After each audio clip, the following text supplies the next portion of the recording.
السلام علیکم ورحمۃ اللہ وبرکاتہ۔ میرے محترم ناظرین کرام، آپ سے مخاطب ہے پروفیسر قاری عبد المنان زیگم۔ آج آپ کے سامنے ہمارا ملک پاکستان کے جو سیاسی حالات ہیں اس پر کچھ بات کرنا چاہتا ہوں۔ کافی مہینوں سے میں دیکھ رہا ہوں کہ پاکستان کے سیاسی حالات ایسے ہیں کہ ہر بندہ پریشان ہے، قتل و غارت، لڑائی جھگڑے اور فساد مچا ہوا ہے پورے علاقے میں۔ اس میں سب سے بڑی بات یہ ہے کہ جو بندہ جس کو سپورٹ کرتا ہے وہ سمجھتا ہے کہ جس قائد کو میں سپورٹ کر رہا ہوں ہم بہت بڑا جہاد کر رہے ہیں، جو اس کو سپورٹ نہیں کرتا وہ کافر اور غیر مسلم ہو گیا۔ اس قسم کا اسلامی ٹچ سیاست کو دیا جاتا ہے کہ جس میں ہمارے معاشرے، ہمارے پاکستان کا جو معاشرہ ہے، ہمارے گھروں کا، محلوں کا ماحول جو ہے نا خراب ہو گیا۔ اور الیکشن کے دوران بہت سارے پولنگ اسٹیشن ہیں، وہاں پر چھوٹی چھوٹی بات پر صرف یہ سیاسی گفتگو پر ڈنڈے اور لڑائی جھگڑا اور بہت زخمی اور قتل و غارت، یہ کون سی سیاست ہے جو ہم کر رہے ہیں؟ کیا اس سے ہماری عوام کا فائدہ ہے یا ہمارے ملک کا فائدہ ہے؟ اور سب سے بڑی بات یہ ہے، میں آپ کو یہ کہوں کہ مثال کے طور پر ہمارے ملک میں قیادت کرنے والے آصف علی زرداری صاحب ہیں جو کہ رہنما ہیں پاکستان پیپلز پارٹی کے، اور میاں نواز شریف صاحب جو کہ رہنما ہیں مسلم لیگ نون کے، اور جناب عمران خان صاحب ہیں جو کہ پی ٹی آئی کے رہنما ہیں۔ یہ تینوں اپنے اپنے وقت پر ملک میں قیادت کر چکے ہیں، وزیر اعظم بنے اور انہوں نے کام کیا۔ سب سے پہلی بات میں آپ کو یہ کہتا ہوں کہ ہمارے ملک کا جو آئین ہے، قانون کے مطابق جو ملک کا وزیر اعظم ہوگا وہ مسلمان ہوگا، غیر مسلم وزیر اعظم نہیں بن سکتا، نہ صدر بن سکتا ہے۔ یہ آئین پاکستان ہے۔ تو جس نے لا الہ الا اللہ محمد الرسول اللہ پڑھا ہوا ہے وہی ہمارے ملک کا جو ہے نا وزیر اعظم اور صدر بن سکتا ہے۔ اب بات یہ ہے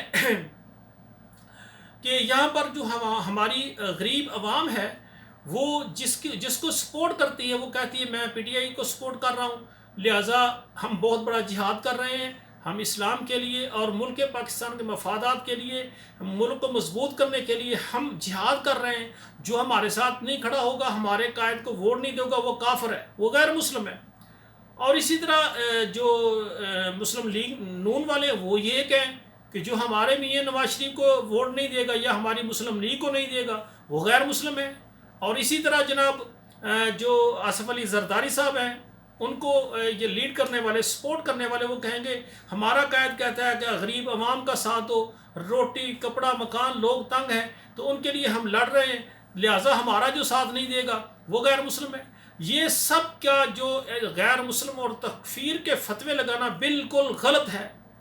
ہمارے لیڈر بھی مسلمان ہیں اور ساری پاکستان کی عوام جو ان کو لیڈ کر رہی ہے، سپورٹ کر رہی ہے، سب مسلمان ہیں، ایک ہی محلے میں رہنے والے، ایک مسجد میں نماز پڑھنے والے، ہمارا قرآن ایک، ہمارا قبلہ ایک، اور ہمارا رب ایک، ہمارا نبی ایک۔ تو یہ ہم نے کون سا طریقہ اختیار کر لیا؟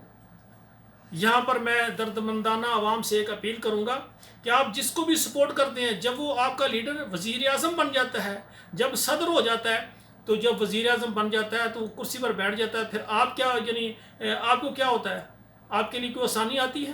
آپ مزدور ہیں تو آپ مزدوری کر رہے ہیں، آپ کاروبار کر رہے ہیں، کاروبار کر رہے ہیں، اور اسی طرح آپ ملازمت کرتے ہیں تو آپ کی وہی تنخواہ ہے۔ مہنگائی اتنی ہوتی ہے کہ تنخواہ گھر میں آ جاتی ہے، ابھی 30 دن پہلے 20 دن ہوتے ہیں تنخواہ ختم ہو جاتی ہے۔ کاروباری آدمی پریشان ہے، کرایہ کہاں سے دیں، بجلی کے بل کہاں سے دیں، اور گھروں والے پریشان ہیں، گیس کے بجلی کے بل کے کہاں سے دیں، اتنے ٹیکس لگا دیے ہیں۔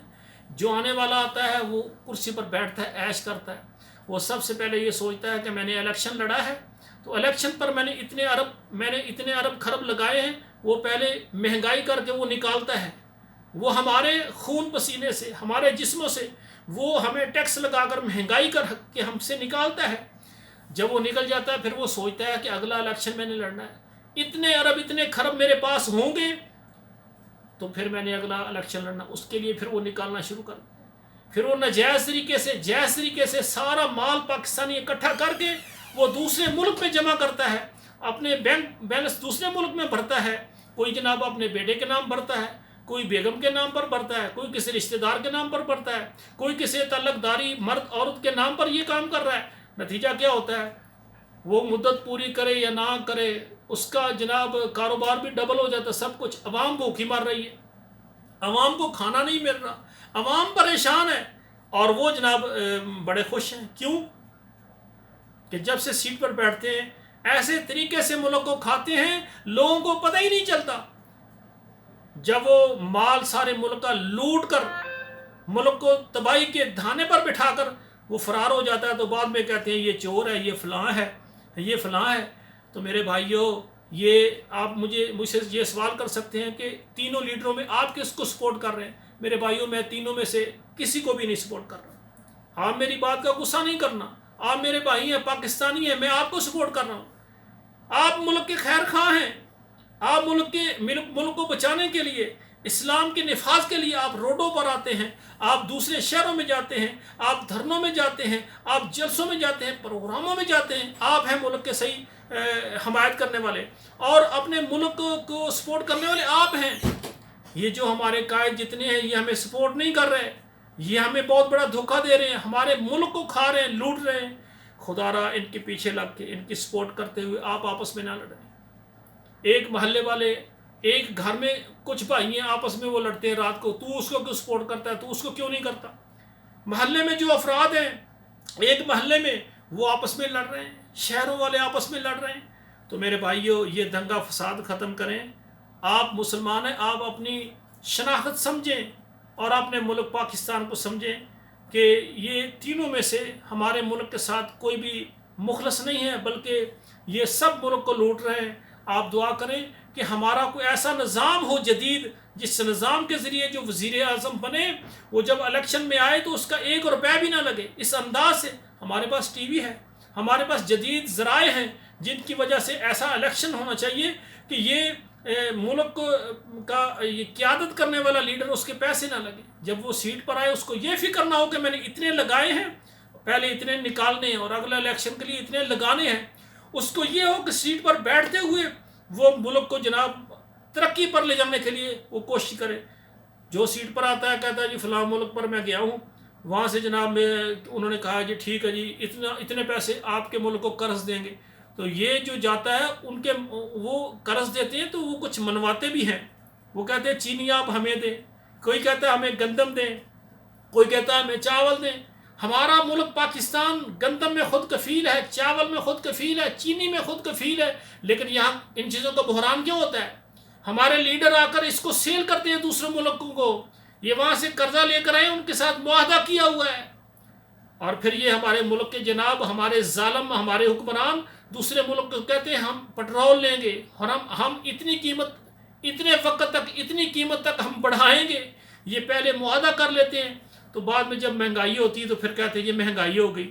میرے بھائیوں، یہ ظالم ہے، دوسرے ملکوں سے یہ قرضہ لیتے ہیں اور ان کی ایسی شرائط مان کر آ جاتے ہیں جن سے ہماری جو ہے غریب عوام کا نقصان ہوتا ہے۔ تو میرے بھائیوں، ہم سمجھیں یہ تینوں میں، یہ جو تینوں جن کو ہم سمجھتے ہیں یہ لیڈر ہیں، یہ عوام کے لیڈر نہیں ہیں، یہ عوام کو یہ دھوکہ دینے والے اور عوام کو ذلیل کرنے والے ہیں۔ خدا را آپ سب مسلمان ہیں، پاکستانی ہیں، اسلام کے ساتھ ہیں اور ملک پاکستان کے ساتھ ہیں۔ آپ آپس میں لڑے نہ، بلکہ فیصلہ کریں کہ ہمارے ملک کا نظام اس طرح سے چلنا چاہیے، ہمیں ایسا قائد ملے جس کو سب سے پہلے لا الہ الا اللہ محمد رسول اللہ کے ساتھ محبت ہو اور پھر ملک کے پاکستان کے ساتھ محبت ہو۔ کچھ باتیں میں نے آپ سے کی ہیں، اگر آپ کو پسند آئیں تو یہ میرا پروگرام یہ لوگوں میں، اپنے رشتہ داروں میں شیئر کریں تاکہ ہمارے ملک میں فساد اور جو ملکی سیاست خراب ہے یہ ٹھیک ہو جائے، ہر بندہ سمجھے کہ فائدہ کون کر رہا ہے اور نقصان کون کر رہا ہے۔ السلام علیکم ورحمۃ اللہ وبرکاتہ۔